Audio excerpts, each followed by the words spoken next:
Two dimes and a token. You make roasted.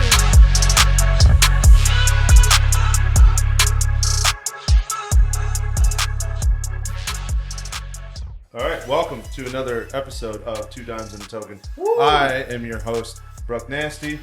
Yeah! We got another dime in the house. You know what time it is. Kinda easy. Tokens here, baby. You guys know what to do. Token's back from Hurricane Ian. Token's back. That's what I'm talking about. Hey, my man went through it and to it. You know That's my car. There we go. We got a classic token. And then all the way on the other side of the room here, a very, very, very special guest. An extremely good friend of mine and an amazing, awesome human being to know. His name is Sid Jarret over here. Let's give him a round of applause. Sid. Thank you. He volunteered some of his precious time after sitting at a football game all day. We were out in the sun. And then we decided, he said he's going to come and join the pod just to give us a few words of wisdom. So thank you so much for being here today. Thank you. Appreciate it. So we're going to kind of kick it off a little bit. How about, we were at a football game all fucking day. Yes. And I believe the first half of this game, we all went to Weber International University, right? Not me. He went to prison. And, Same thing. yeah, same thing, baby, same thing.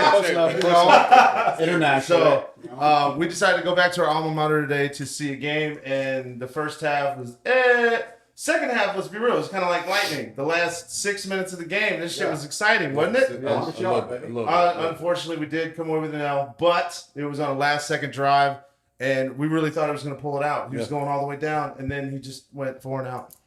But fuck, shit happens, right? Yes. Moment of silence. No, I'll tell you what happened. The kicker. Moment of silence, damn it. There you go. Yeah, I pour one for my homies. Yeah, okay, go ahead. I'll jump to that. So go ahead. Okay. So to kind of kickstart again, bringing Sid on as a guest as well. Besides just being a great friend, he's actually an extremely successful business person. He works in the automobile industry, and he runs and operates a dealership. Correct. Right. And one of the great things about his story is he actually started from the ground up. He had to work in many different departments, right? And then went to college with us. We lived together at a certain point in the nicest house ever. Beautiful home. Yeah, beautiful home. That place was dog shit. And just from years and years of working hard, he's earned himself to an amazing spot. So anybody listening that is looking to start a business or looking to get into business, this is a great mind to pick. So please throw a shitload in the comments. But why don't we kind of kickstart it, man? Where'd you grow up? I grew up in Birmingham, right outside of Birmingham. Yeah. Moved to Florida when I was 18, and then kind of bounced around some colleges, making great life choices. Yeah. And then That's the Bad part right there. decisions There you make go. great stories. That's what I'm talking about. So before you keep going, you got to tell us about one of those bad decisions you made. You ever go to prison? No. Did not managed to avoid that one somehow. Yeah, somehow. But moved to Gainesville. This is probably the best one. Moved to Gainesville, 19 years old. Lived there for a year. Tried going to college. Took 2 classes, I think. Yeah. And then at the end of, it was 2007, the end of that, my dad said, "Hey, you gonna go to school?" I'm like, I guess I should, shouldn't I? And called to Weber. They let me come down there. I ended up at Weber with a 1.5 GPA to get in. So that's great. I did good there. Boy. I stand. So I had a chance. Shout There out you to go. Got to Weber and decided at almost 22 years old that I was going to play football again. And I was a freshman on the field at 22 years old. So that was fun. Really? Yes. Dude, what was that like? You're in a locker room now. You're 22 years old. When's the last time you played football before? 2003. 2003. Yeah. So it was 2008 really when my first year, the end of 2007, 2008 when I decided to play football again. So I hadn't played football since 2003. And realized that I was not as good as I was then. Real quick. But it was fun.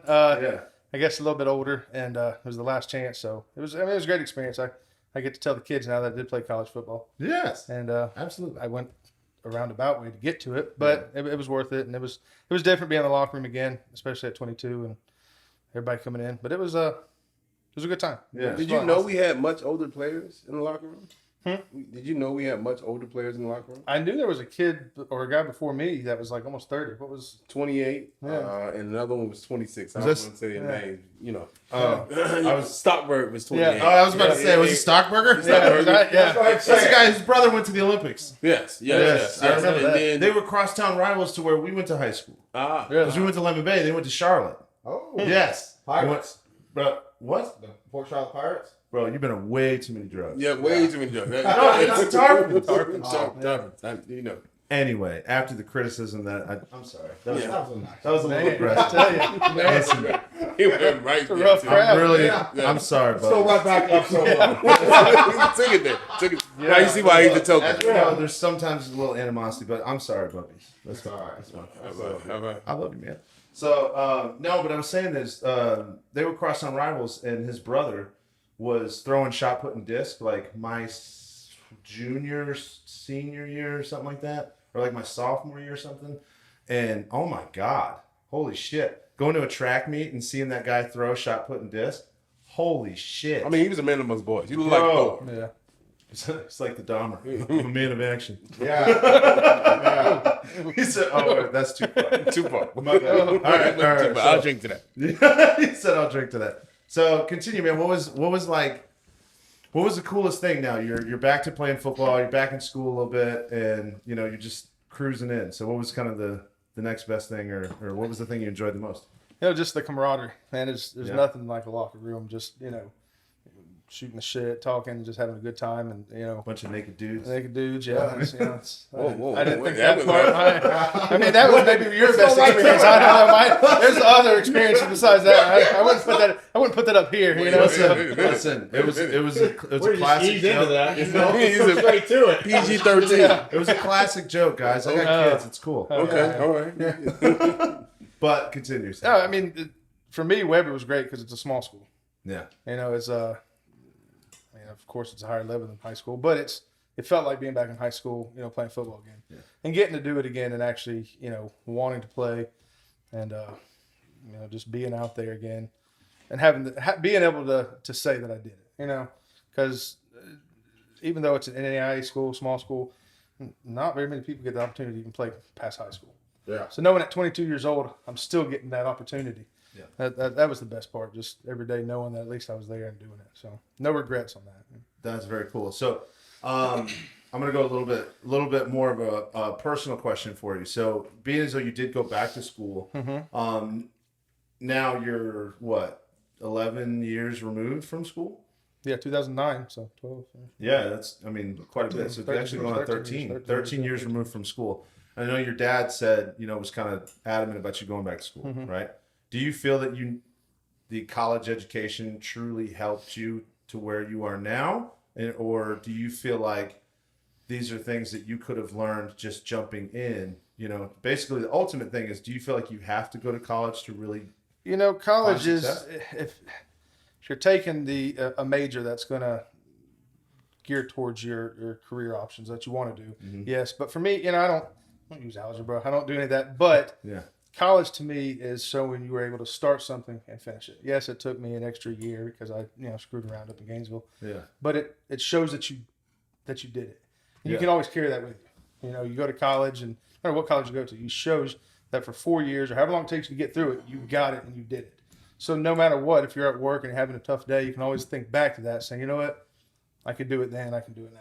You know that you can finish something. And that's the main thing for college for me is, I'm not using a lot of things I did in college or learned in college, but it's the mindset that I was able to finish something. And that was the main thing for me in college. Yeah, I gotta totally agree with that, because I know that's been like a big stigma, especially like when we were growing up in the early 2000s. It's like if you want to do something with your life, you got to go to college. Yeah. And use our token to an example. He didn't go to college. No. I went to a small technical school and went to welding. Yeah. But I'm not in welding at all. No, right?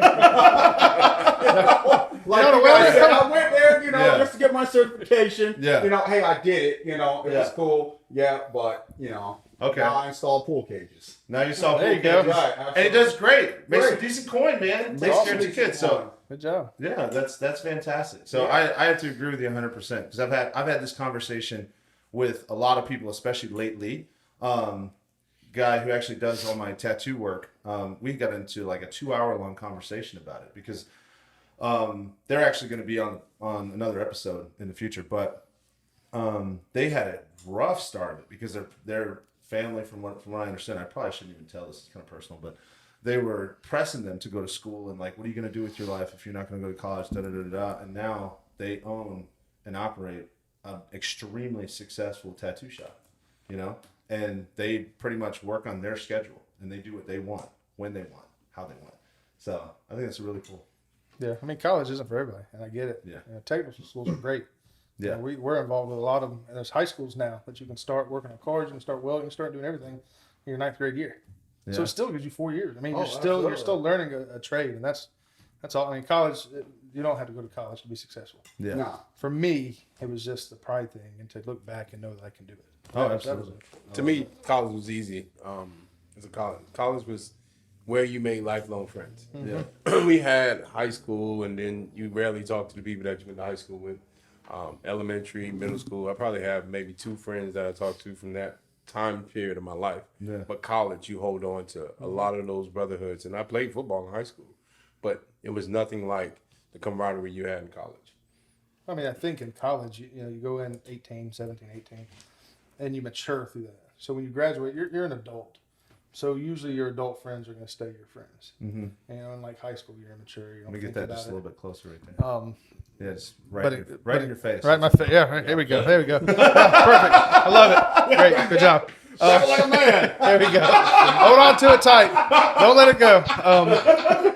But you, it's just you mature through college. So, like I said, you're an adult at that point. And most of your friends Yeah. are going to stay your friends. Okay, what was like the most fantastic memory you have from college? Oh man. Oh. Now we're talking. This is gonna be the good stuff. Because let's be real, you were in Gainesville and over in Lake Wales. Yeah. I want to Yeah. hear that nasty stuff, Sid. That makes one of us. Listen, I'm a boring person. I don't have a. I mean, most of my at Weber involved Michael here, keeping him out of trouble. So That's- other than that, that's He was a wild I kid. He was a wild you know kid. what? I had a full-time job with that. I mean, I'm honestly, gonna be that honest was with it. you. You know what? Can't weather in trouble. We've said this several times. Like there was quite a few nights where Sid was almost like a dad to like 4 of us, right? And I mean, besides the fact that like I spent literally, I think especially after you left, I spent 100% of my time with Keon. Yeah. But before that, I was, you know, we always spent every waking Yep. moment together. It seemed like, you know, because Sid had a lot of great knowledge, but he was also a ton of fun. And he says he's boring. He wasn't that boring. It was a lot of fun. But there was quite a few times where Sid saved my ass several times from making not just a bad decision, but a, you know, horrible decision. Yeah. And then there's a couple other guys that he did too. So he was like, that's why I value him and I think so highly of him. Even though sometimes, as we all know, you have friends that you go sometimes even years without chatting with, but the moment you get an opportunity, you're just like, hell yeah, I'd love to see that guy again. I have a ton of respect for him for that because I was a pain in the ass too. You and me both. You and me both. Yeah. Listen. We're gonna go. I'm gonna go off on a tangent real quick. Yeah. I told Sid this prior to the show start, and I was like, I have to talk about when he bailed me out. So I get this car. I got my car. Me and you got the same car. First car. Fresh out of college. Wait. What kind of car was that? It was a Ford Fusion. No, I don't Oh, you're not talking about the Grand Marquis? No, we're not talking about the right. Yes, Let let me tell you If you had one, you wouldn't talk about it. No. I would never talk about that car. Never. It wouldn't even talk. It wouldn't Right. make it to the stage. We've literally, dude, we're several episodes past that, and I'm still pissed. And fuck you both. So, hey, you can be your feelings about it. If you did have one, you'd lie about it right now. Definitely, I would tell someone. If you that watch had a the first Pinto. pod, you'll understand. Okay. They ruined my life. I could have been a pimp. Yes. Really? Oh yeah, Yeah, look dude. at my I had an face. 82 Grand Marquis. There's 2 different expressions here. I don't Way know. too different. It was 2005, 2006 with a car from 82. Really? Yeah, dude. Mama, But you make you'll get cries. you'll get what I'm talking about, Sid. You appreciate the finer things in life. No, you don't. No, You know, don't. you remember those old You cars see your where truck, the there's front a had hole. the bench seat? Oh yeah. Oh yeah, you know what I'm talking Uh-huh. about. And then the same thing was huge, it's like a boat on land. Yeah. You know what I'm talking about. I don't know if that's the Rock. finer things, but yeah, I know exactly what you're talking Thank about. you, Sid. I got that. He really just agreed with us, low key, without having to say. I Listen, agree with that. I'm never invited back here. I can tell, sir. I don't have any respect for any of you. It's okay. I'm gonna go back to the story because nobody cares about that car. Yeah. Nevertheless, I get this car, and I'm in Tampa, just driving around, and it's pitch black in this neighborhood. Needless to say, I run into a cone that's in the middle of the neighborhood to tell everyone to watch out for the potholes in the neighborhood. And this is a beautiful neighborhood. In the middle of this neighborhood is a pothole. So I hit it and knocks off the front bumper of the Ford Fusion. Damn. But I will tell you that car cannot withstand a cone at 15 miles an hour. Everything's gone. So I immediately called Sid up and I said, Sid, this is my problem. Sid's like, no problem. Here, you can have the loaner vehicle while we fix that vehicle. I get this loaner vehicle. What kind of vehicle was that? I can't remember. It was a Focus or It was something. something. It was something. It was. I remember it, but It I was can't remember what something it I was. guarantee you, if you line that rental up next to an 82 Grand Marquis, Here we go. yeah, people would have taken that. It was a CRV. Like a Honda CRV. No, it wasn't a Honda. It was a Ford, but I want to say it was a Focus or I don't want to say it was. I think the popular ones of that is the Focus. Listen, I had this Focus, and it was like with the rear view backing cameras and all that good stuff. Yeah. But on this Focus, the backing camera was black and white, so you can't see anything. I back up, and it's this 82 truck, Grand Marquis. full metal truck. Bruh. I back up this Focus into this full metal. You can't see it on the backing camera. No. Total the car. No. I don't want to tell Sid. I don't want to even, think about how much this costs. You now ruined your friendship. I just know it's over with. Like, man, Sid gave me this car as a loaner from one friend to the next, and I totaled this thing. So I drive it up to Sid and I say, Sid, he's like, hey, Keon, your car's ready. And I was like, yeah, I got some news. I broke your loaner. Hey, I Hey, totally. so after you fix my car, you need to fix your car. Yours is a little worse than mine was, just to let you know. Sid looked at me in my face and was like, oh, we're good. I was like, we're good? And like the weight lifted off my shoulders. I know I didn't have the money to replace this thing at all. Like I just had the money to replace this. And that was only because the insurance covered that. And he was like, yeah, we're good. And I drove off like, I got to do something. And says like, there's nothing you can do. Like the car is total. Like we're good. And he just let me go with no problem. Most people don't even have a scooter for you to have that you can mess up, let alone a car. And Sid did that with the kindness of his heart and never asked for a dime afterwards. Just a stand-up guy. Obviously, by that time, he was already getting ready to start running the show, so he knew exactly what to do going forward. But from a kid that came from Miami that didn't have a lot, that was amazing to me. That was a threshold. Like, man, it's a different side to this that you don't know anything about. So on that day, I appreciate you, Sid. No problem, From out of man. nowhere. No problem.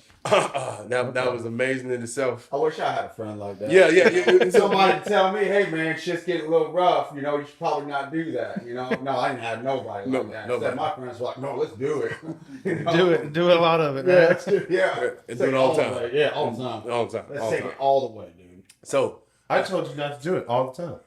You did. You didn't count. You didn't count.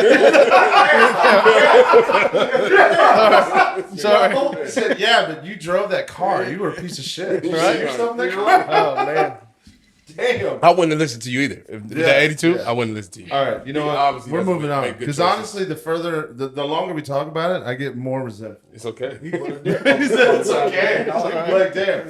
So, all right. All right. So, amazing story. You know what? Hey, can I tell that story or no? Is it too much? You can tell it. Yes. Are you sure? The PG-13 PG-13 version. PG, bro. okay, so we're gonna PG-13 this thing. So we actually had a wonderful night, and to be honest, this is an example of what I'm talking about. When Sid was an amazing guy, and like I said, I like how he says was. Yeah, was. You like, Now he's an asshole. No, I'm talking about in the story past tense. That's what I'm talking about. So, and obviously we need to keep some decorum here. We can't, he's, oh shit, what is it when they bring like professional athletes and they go up and, he's very coached or something like that. We got to be very light with the aggression on our stories, you know, because he does hold a position of prestige. Professional, Yeah, compared to us who are just, you know, Yeah. fucking bootlickers. Don't get No, but I wouldn't say that. I wouldn't say Wait that. a minute. He said, "Wait a minute." I'm a dime. Yeah. He said, "I'm a dime. I'm a dime too, but I'm fucking irrelevant." Yeah. Damn white Yeah, I token. told Corporate American to kiss my ass.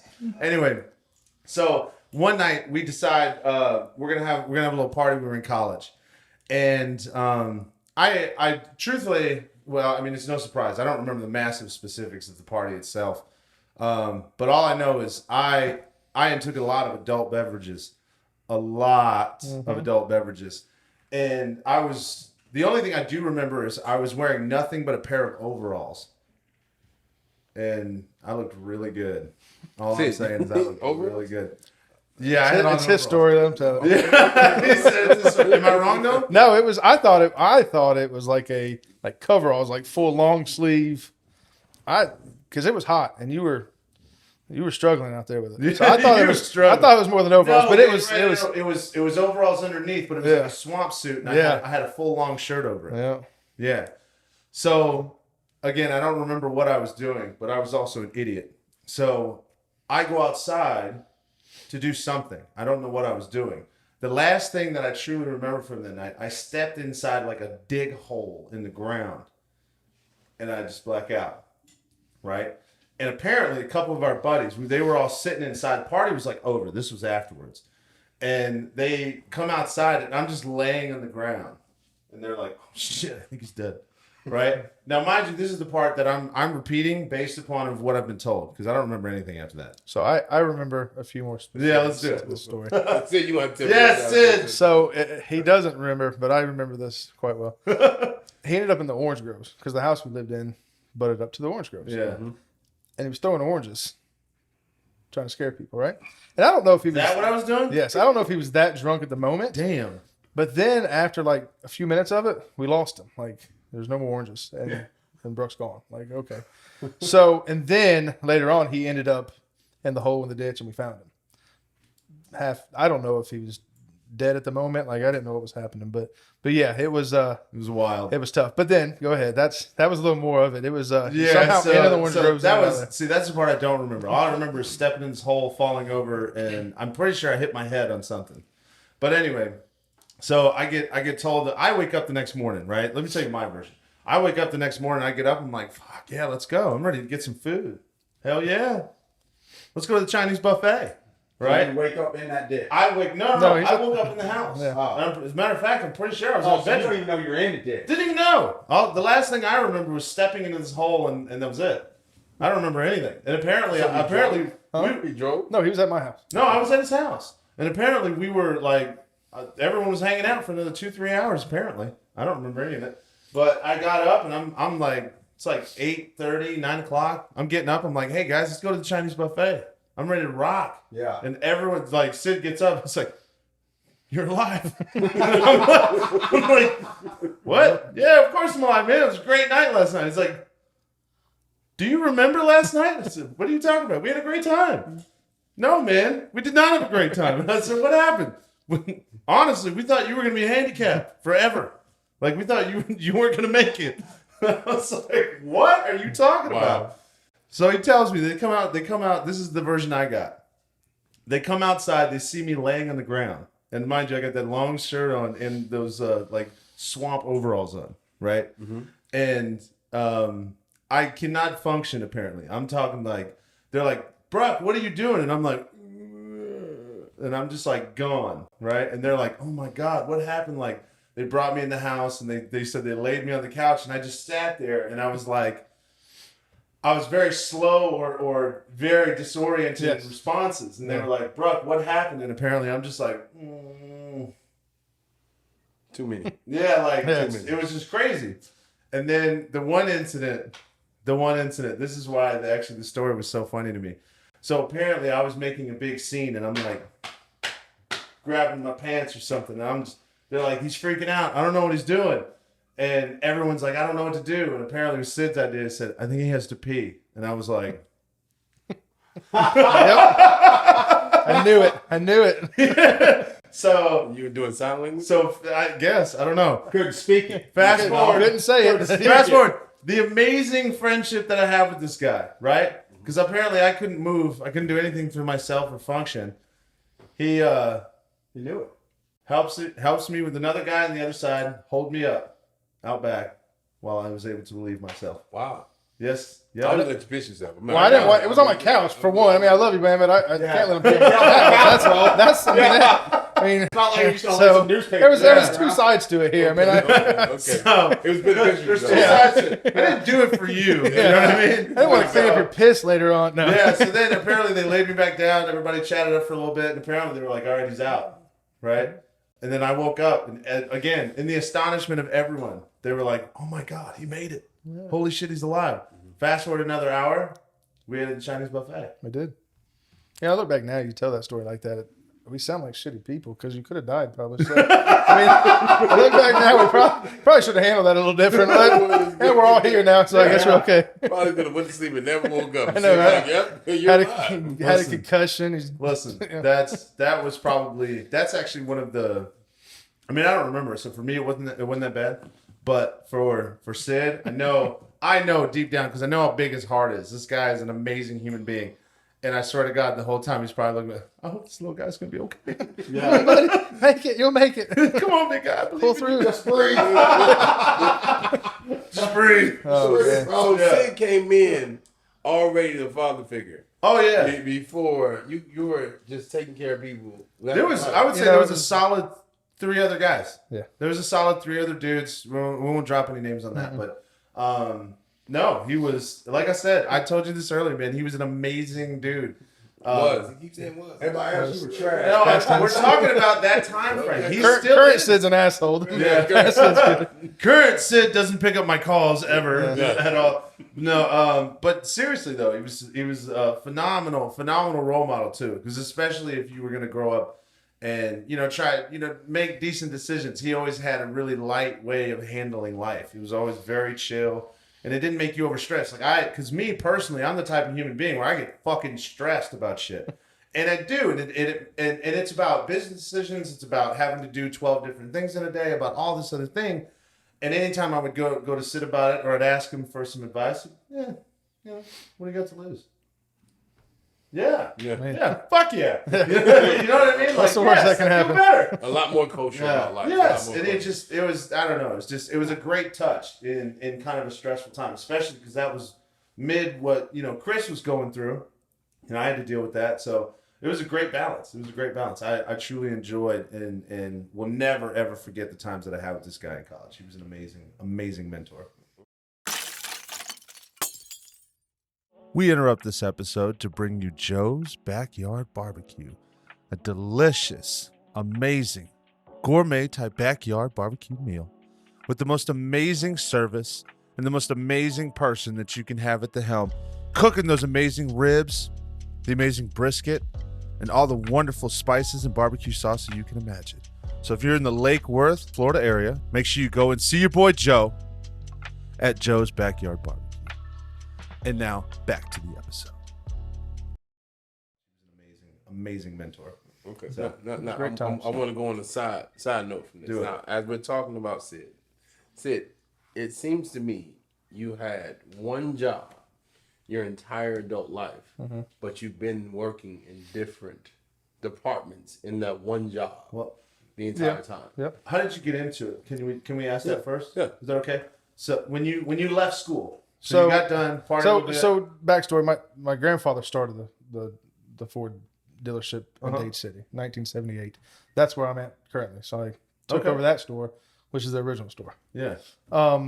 But in Avon Park, after college, went down to Avon Park for an internship with my dad, and it wasn't the plan to stay there. I was going to try and do something different. He's just like, you don't want to get in business right now. Just figure something out. Yeah. So I did the internship in the service department. Well, while I was there, one of the advisors there, the service advisors, he got a job with, I think the sheriff's department or something. Yeah. And the manager there, at the time, told Dad, he was like, listen, he's already been here. He knows what he's doing. Can I just hire him? And Dad was like, well, it's your fault if he screws up. Basically like, hey, Yeah. I'm not, I'm his dad, but I'm not doing it. So to emphasize too, like, because we've talked about it a little bit before, but you didn't necessarily want to get into it, but it was like if you were going to, there's not a shortcut. Like, no, you that's gotta earn your ass off in that business. Yeah, and that's how it was. It was I worked in the service department there in Avon Park for a little over a year. Yeah. And then a position opened up at the Winter Haven store.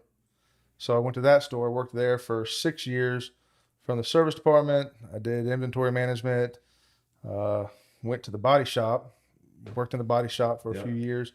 Then that's where I got the call. Yeah. That's where I got the call. That's And then where Keon fucked everything up. Yes. And then in 2016, we opened up a body shop at our Davenport location.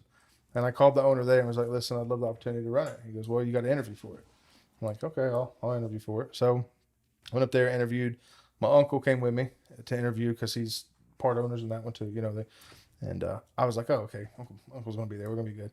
No, he was that was the worst interview I ever had. I mean, he drilled me. He just, because it's a big position. I mean, you're opening it's a new body shop.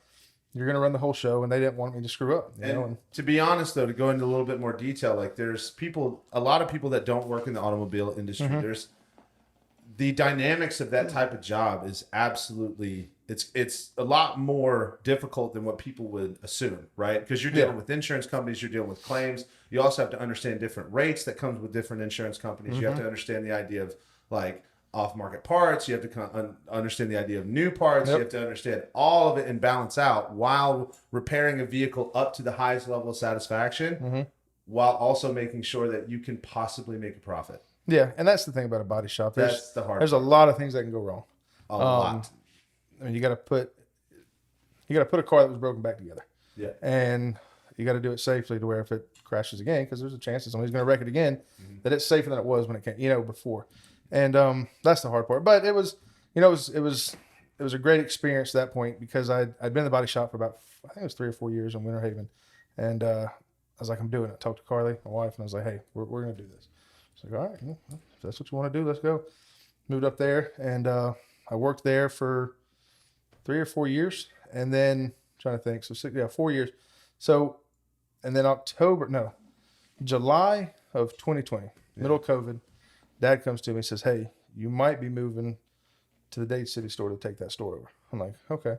He goes, "I'll let you know, just to give you a heads up." I'm like, "All right, perfect." September, he calls me. He goes, "Hey, you need to sell your house and move to Dade City." I'm like, "What?" Yes, sir. He's like, I'm like right now. He's like, sir. yeah, On it right now. I'm like, he's like, yeah, just do it. I'm like, I got 2 kids and a wife. You want me to tell them I gotta move? Yeah, it'll work out. I'm like, yeah, great, no problem. Go back to what we said. Anytime something stressful comes to Sid, hey man, you got to sell your house and you got to move in the next 12 days. All right, We'll figure this out. let's do it. So September, put my house on the market. House sells and we get an offer, I think, in a week. I find a house in Dade City, and I think next week is 2 years since I've been there. Really? So we sold, moved, bought everything in a month, in 30 days. That's crazy. And I took over that store. The general manager that was there, he went to our new store, which is in Port Charlotte. And I started running that store in December. So I had from September to December Yeah. to figure out what the hell I was doing. Nice. Going from a body shop manager to running the Nice. store. I'm like, oh, here we go. This is going to be great. No sleep. None. What is that? Do ad read. Go ahead. We got to do ad read. Let's do it. Yes. All right. Before we continue on, I know this conversation is getting amazing, and this guy's life is absolutely impeccable with how patient he is and how fantastic he does things. But we are going to read off. Today is sponsored by Sid Jarret, right? Dade City Ford, his dealership. If you guys haven't checked him out, I know for a fact they have some of the best customer service numbers in the industry. So whenever you get a chance, if you're in Dade City, Florida, by all means, go down there, check them out, ask for any one of the salespeople, service, or body shop, right? Yep. Phenomenal cast and crew, and absolutely, like I said before, amazing customer service, off the charts. I know this personally. So anyway, done with the ad read. Thank you. No, I want to go back just to take a couple steps back. Okay. We asked about college. What did you get out of college? Was it necessary? So what he got from college that we didn't talk about was Carly. Like, Yep. I mean, that was definitely a milestone in life. Yeah. I mean, how did that come about? Who is Carly? Carly is my wife. Okay. Yeah. Okay. So we got. He said yes. He went to college and found the missus. That right there. Yeah. Is something that women do. We didn't think that for Sid, but Sid. Yeah, So tell me you how call that me a go. woman? Is that Yeah, what you a just little said? bit, little bit. But go ahead. He's in love by nature. He's in love by nature. Love her. Love her. Go ahead. She played softball at Weber.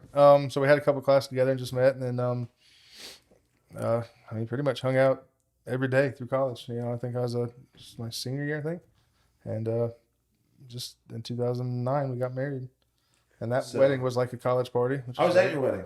Yeah, I had a great time. It was actually phenomenal. It was I a good remember there was actually a funny story at your wedding. There was someone that was you know those things that they put in plants. Mm-hmm. You remember that? Yeah.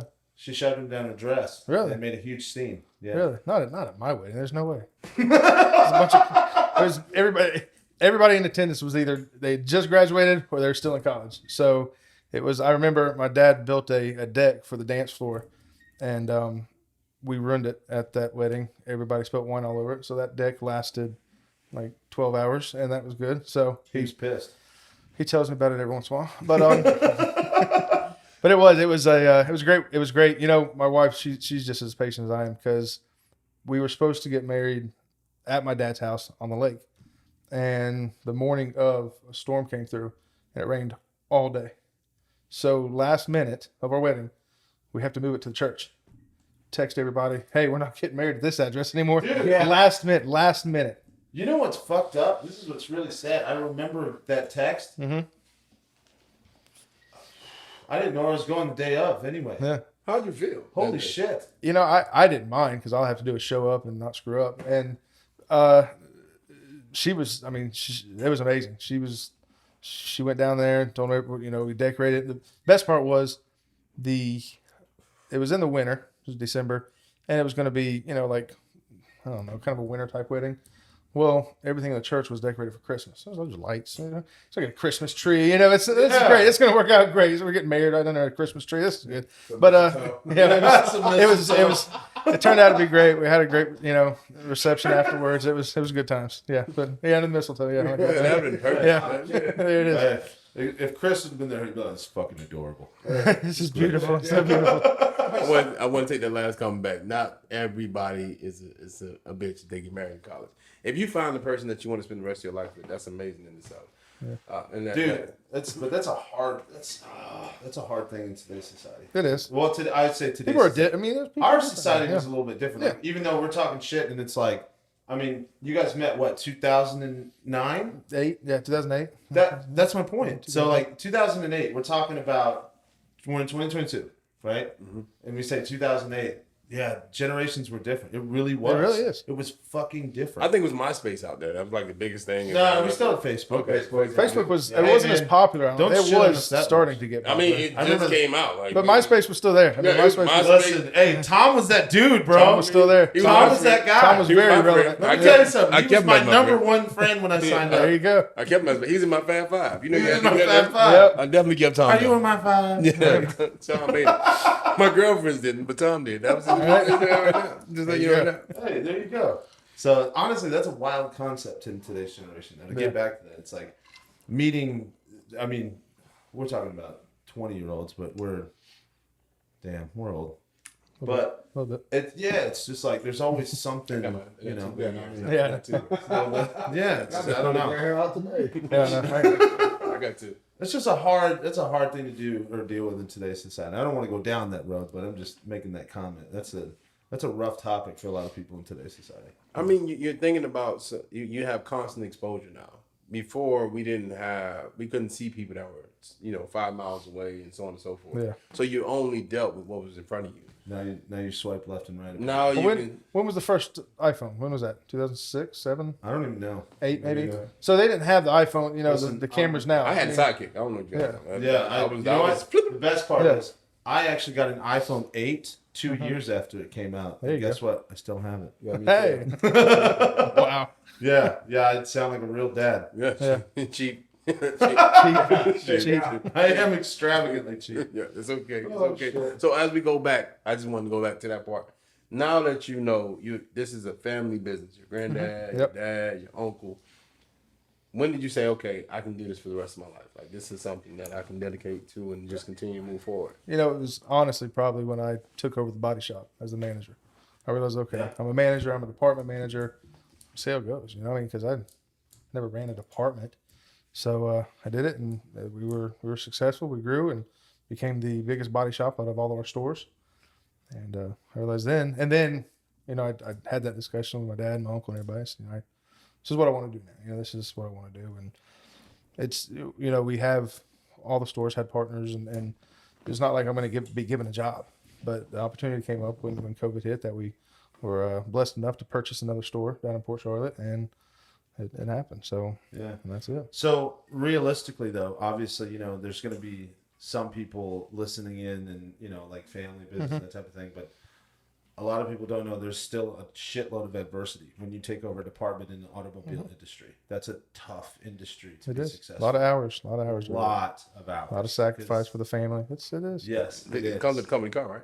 Huh? It comes No, with- it does not. Oh, No, damn. I don't even get a loaner. I gotta buy. Hey, I don't even get a loaner. Hey, you know, you got something I didn't get. You know that. Right now. Practice loaner, bro. Yeah, that's the one I was gonna drive. Thanks. Everyone in the audience, comment right now. Con Yeezy, you're a piece of shit. Listen. I got into 3 car accidents my entire life. One was in your car, one was in his loaner, and then that car. So I'm okay with that. The only time I messed up was in your Yeah, Backwards. Shouldn't take your own. Like, you wouldn't even consider the cone an accident. Yeah, so I'm just letting you. That's it. So You know what the best part is? what? I've had 3 cars, and 2 of them have been totaled. Mm. One by each of you. I'm excited about that. I never fucked my own self up. Wow. Keep it in the family, Wow. You know? You know what I'm saying? Even in family. Needless to say, you're not gonna borrow my truck. I don't think, sir. I'll help you move, but I'll drive. I'll drive. Look at that Raptor, bro. Said, Yeah. Jesus I Christ. mean, it's only lifted higher. I don't think I can mess that up. I don't know. Go right over It sounds the like you'll top. find a way. Yeah, you know. All right, But so that's the way. let's do That's this. Yeah, like that thing open that metal truck and see what it does this time. Yeah. Yeah, all right. So you were talking about the hours and stuff as you're going through. So you went through the industry. You went through many different departments, right? And like, what was the amount of time that you had to put in? And obviously, you had a big picture in mind later on, right? Yeah. So, yeah. I mean, map out a Wednesday. Like, what does that look Well, like? I'll give you the first week of my career, Yeah. full time down in Avon Park. You know, in college, I just graduated college. You know, everybody tells you, you go to college, you're gonna make a ton of money. That was a lie. So I don't remember how much I made my first week, but I know I worked 70 hours my first week. Right? You know, everybody tells you you're gonna work a 40-hour work week. There's no 40-hour work week in the car business. My first week, I worked 70 hours. My first full time job. So I was like, this is fun. Yeah, Yeah. 70 hours. 70 hours. I was like, fuck no. Fuck no. Listen. And that's I mean, and it doesn't help that my dad was there, and you know, my dad, anybody that's worked with him, he opens up the shop every morning at 5:30. Wow. Yeah, he's been doing this his whole life, and he's the first one at the dealership. He's usually the last one to leave, Yeah. and that's what he expects out of us. You know, not Well, all those at the employees, same time, though, you know what? I think, and I got a feeling you're going to agree with me on this. People start to realize, like, depending on what success you want, there's different types of success. If you want to be successful in a business that you run and operate, or whether it be, I don't know, a fucking bakery, or whether it be, you know, or a podcast, whatever it would be, there's time, there's effort, and that stuff. It's not 40 hours a week. Like, you have to become. That has to become a part of your life, and you have to really commit to it in order to be successful. And I think somewhere along the lines, I'm going to say something a little bold here. I think sometimes in the generations that we have right now, I think that's a little lost. Yeah. You know, a lot of people will kind of come out and say, well, if I'm going to work in a job, what are you going to do for me? Yeah. Well, no, it's not like that. You know, if you really want to earn your way to the top, you got to show that you're willing to do more than other people. You can't just do the bare minimum, 40 hours. You know? No. That's what you're supposed to do. Yeah. If you want to be successful now and actually proceed and grow, you do a little more, you know? I'm a fucking token. Dude, you know what I'm saying? I love Dude, this. I've had to learn this the last 3.5 years. right? You know? Yeah, so Being sober. So yeah, being sober. So I think that's like I think it's a really good visual. I'm glad that you said that because that's an amazing visual for people to understand in today's generation. Like you can't just pick up a camera and try to be a YouTuber and like film once a week. It doesn't work that way. Nope. You can't jump into the automobile industry and say, "Well, I'm going to leave right at 5 because that's my time frame." Yeah. No, No, it's different too because like for me when I went to Dade City, the first week I'm there, I joined the Rotary. I joined the chamber. Now I'm the president-elect of the chamber, so I'll be the president next year. You know, and doing all these community events, and that was different for me because I never had to do that. Like I was running a department, a body shop, but I didn't have to. I wasn't in the community that on that side of it. Now I'm doing ribbon cuttings. I'm doing things that I've just never done, and that's also a learning curve. People look at you and in the chamber and Rotary, and you gotta give your time in the community, but you still gotta give your time at the dealership. And it's like that for all business owners or anybody that joins that's part of the community that's really wants to stay involved. You have your time away there, and then you got to find family time. So I'm lucky enough that Carly goes with me to a lot of the events. The kids will come to some of them. Yeah. But it is hard. There are events where I can't. At night I can't take the kids and Carly. So it's it's a balancing act. Yeah. So one of the last guests we had, Batman. He literally triggered onto the same thing because he basically started his own business. We actually worked together for a little bit of time. If you guys haven't checked that out, please go and check out Batman's story. It's actually pretty incredible, especially how he's met his wife. But he said very much similar same thing when it comes to balancing family time. Like you want to be successful and you want to do these things. You want to capture the American dream, but at the same time, like, how do you manage your day to where you can be an attentive father, be an amazing spouse, be a successful business owner, and then also stay solid in your own head? You know what I mean? Because I'm the type of person where, this is going to sound a little selfish, but Mike Bruck's got to have time to love Mike Bruck. Yeah. I'll tell you that right now. I usually do that in a couple different forms. Like I'll sit down and play Madden. That's a big one for me. I love doing that because it gets me out of thinking about real life. It gets me thinking about football, what I love. You know what I mean?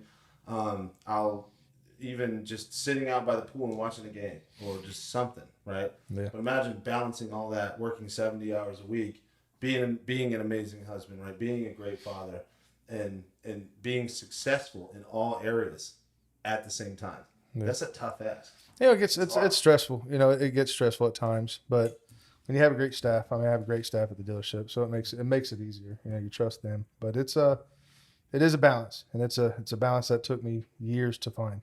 Yeah. Especially when I took over the body shop originally. I was living in Winter Haven, so it was a 30-40 minute drive depending on traffic, and I was getting there at 6 in the morning. I was getting leaving at 6, and just because we had just opened, and I'm trying to build the business, and that was hard. The kids are growing up, they're playing baseball, so I'm trying to, I'm leaving there at 6.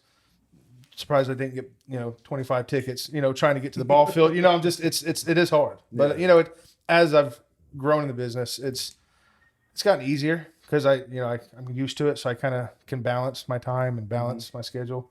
And we balance how the kids, what sports they play and where they play. We just moved all the kids from Lakeland. They were playing sports in Lakeland. Now we moved them all the west to Chapel, so now it's only a 10-minute drive. So things like that. You have to sacrifice and move the kids around, and the kids are great. They understand, so that's helped. Yeah, I want to. As a matter of fact, I'm gonna actually shift over to our token here, Chris. How do you do that? Because in all retrospect, like you're a single dad. Yeah. But you also have the ability to work 60 hours in a week. Yeah. Building pool cages, tearing them down, all that stuff. But going home, making dinner, doing bedtimes, all that stuff. Like, how do you balance it? How do you do it at the same time staying in your right head? It's complete balance, but at a more sophisticated level. It's so. I love it when you say sophisticated. It's maybe sacrificing, I should give it. But yeah, because you like for me, man, is my whole week is gone. Monday through Friday, gone. I have to just accept that, And on a Saturday, depending on where my time needs to be, where it needs to go, if it needs to be with the podcast, if it needs to be with the kids, I pick one. And then off of that, I'll go like, okay, maybe next Saturday, now I have to balance it out. Okay, I have to go choose something else. I have to go choose something else. And I just go by that in longer increments of time because I don't have a whole lot of time being a single dad, Like, I don't stop working till 8 o'clock at night. I wake up at 4 and I'm done at 8. Constantly working, dude. Doesn't matter what I am. If I get off at 4, I get home, I start cooking dinner. I get the kids ready for the bath. I got to read and do the kids' homework with them. And by the end of the night, it's 8 o'clock, dude. I'm sitting down. Hey, got to wake up, got to go to sleep, wake up at 4 again, you know. So it's like I have to have a certain mindset of, okay, this is what I'm doing. I have to accept that that's what I'm doing. And then when it comes time, hey, man, you got a little bit of time on Saturday, dude. You know, what have I done? I've done nothing but what I've been doing, my job and what I'm supposed to do. And I got a shitload of money in the bank. Let's grab the kids and go to Busch Gardens, or, you know, or let's do whatever, you know. Yeah. But it's like Sid said, man, you got to balance it out. You know, I'll start to feel it. Like if it's like, oh man, I've been working a lot, dude. I didn't spend no time with the kids. You know, I'll feel it. You know, deep down, I'll be like, oh well. Somebody will call me, hey man, can you do a job set? No, I can't. You know, you got to be firm with it. You actually have to set the law down. You know. Because otherwise, people will just sit there and they'll work you to death. You know. Yeah, that's true. Yeah, you know, that's a hard concept. It is. It's you know, because as much as, you know, I understand my own selfish ways. You know, being an alcoholic and an addict, I know how selfish I can get. You know, so when I start to see what it is that I'm really wanting, and I'm sacrificing other people's time or things that I should have been doing for myself. You know, it's like, damn, dude, I shouldn't be doing that, you know? Yeah. So, damn. Damn. Yeah. Yeah. I got to hit a knowledge. Speechless. Yeah. Damn. I think he really just tampered on how he doesn't have the control that he would like. In actuality, I tell everyone I just try my best to have the best experience each and every day. Yeah. That has nothing to do with the kids. It has nothing to do with the amount of money that I make. Just the best experience that you can possibly have. When we went out to the game, I'm not a Carolina fan, but I'm rooting for Carolina as if that's my team. Because I want to have the best experience. I'm not going to lie. My boy was definitely Team Carolina. I really appreciate it. I lost my voice really rooting for them. Oh, yeah. Wow. Yeah, it was great. Even if it's with the kids or it's with at work, I still want to have a great experience. Because you only got one life to live. Yep. So I much rather have my kids see me and say, Dad enjoys life. I want to have a life that you want to live. Because at the end of the day, I want to go into the next segment. It's basically legacy. What kind of life are you going to provide for them to move forward in? The generation will be completely different. The jobs will be completely different. Yeah. But what will you have for them to move forward with? What can I show you that you can take with you and say, it's not like you're working at a 9 to 5 where you're working for somebody else and you hate it. Yeah. Where do you put your input in? How are you enjoying it if it has you in it? Yeah. So I'm going to spice up the moment. I'm going to enjoy whatever I'm doing. And I'm going to make everyone around me enjoy that as well. Yeah. It has to come hand in hand. So I don't feel like I'm overpouring in one department because he's having the best time of his life and I'm having the best time of my life. It has to go in that realm. And it could be just me at the gym. I'm still going to have the best experience. Yep. That's fantastic. I absolutely love that. I'm really jealous because I wish I could do that with my brain. Your brain doesn't work that way. No, my brain does not work that way. My brain, like in my all right. So I'm going to admit this to the masses. I have this massive fear of being broke. So like the moment, like you said, hey man, get a job, and I'll be like, you know what, I could just do that job and then hang out with my kids, right? Which I mean, everybody's going to shit on me right now because I just said that. But legit though, it's a hard concept because the way we grew up. Especially in Michigan, when you don't have anything and you see people that have it and you start to get this thing in your mind and you're like, bro, I would give anything to be able to wake up and just, no, I'm going to go to the fair because I got $600 in my pocket because everything at the fair is $10 a piece. You know what I mean? And I can do that. You know what I mean? But that's a hard balance for me. That's where I struggle massively when it comes to that type of shit. Sorry for kicking that. I'm getting a little fired up here, but that's where I know, especially as a person, I can improve. It's like that's something that just triggers me all the time. Even if we're in a great spot financially, even if we're doing well, everything's going golden. It's just all of a sudden it's like this fear in the back of my head, and it's like, no, you got to keep going. But it is not. As long as I've known bro, he's been successful. Yeah. Even in college, he's been successful. He's done I whatever. agree. I agree. Listen, he's been willing to do whatever it takes. I'm pretty sure when Sid was helping hold me up, relieve myself, he wasn't. You survived. You survived. Successful. Hey, you survived. You survived. You succeeded. You successful. Hey, right there. You didn't piss on my couch. We're good. Yes. I mean, like your dad would say, you piss excellence. So at the end of the day, it's still success. I piss excellence. And that's where you came You know from. what? I'm so glad we came here today. My spirit has been uplifted. Thank you. Yeah, so That's what we're here for. I feel great. Awesome. So we'll kind of steer it back a little bit. So I think we talked about a little bit of college, talked about how you got into the business and stuff, talked about where you're at now. What do you want to do in 10 years? Because how old are your kids? 10 and 7. 10 and 7. we're talking about 17 and 20. Right? They- Yep, they- 17 and 20. they- So, that's when Sid was at the Gators. You know, like when he was on Gainesville. So There you Yeah. go. So he's that's making good. bad decisions. But go Yeah, ahead. bad So decisions. what attaboy. does 10 years look like for you? Yeah.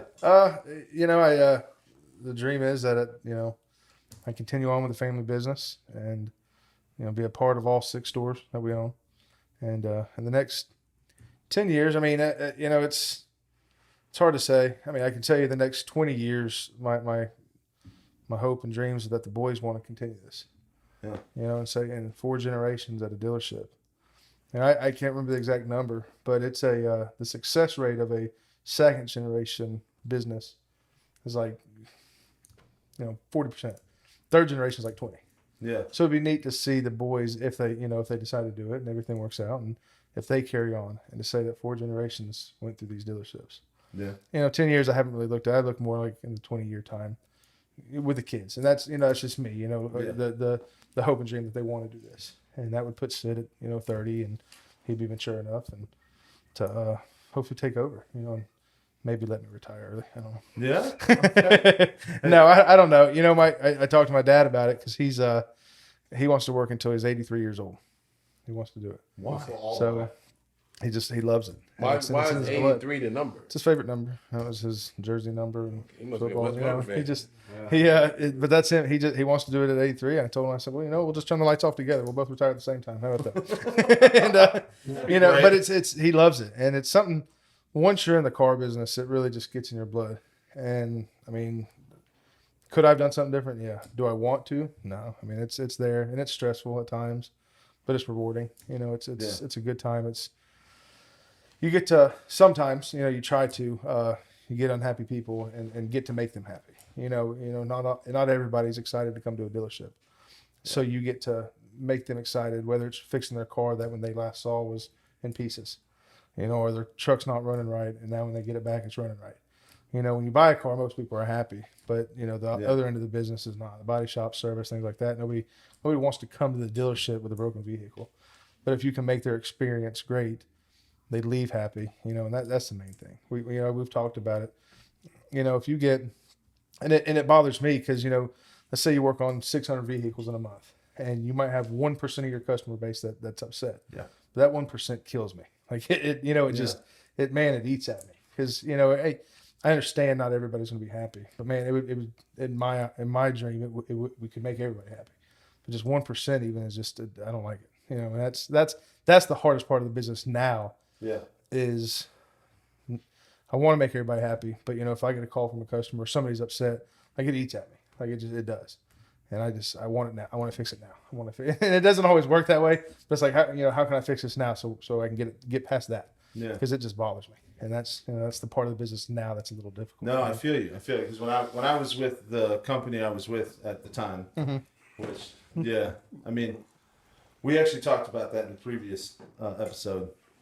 There was a couple things that we took from it that made me more successful in the business world, right? Yeah.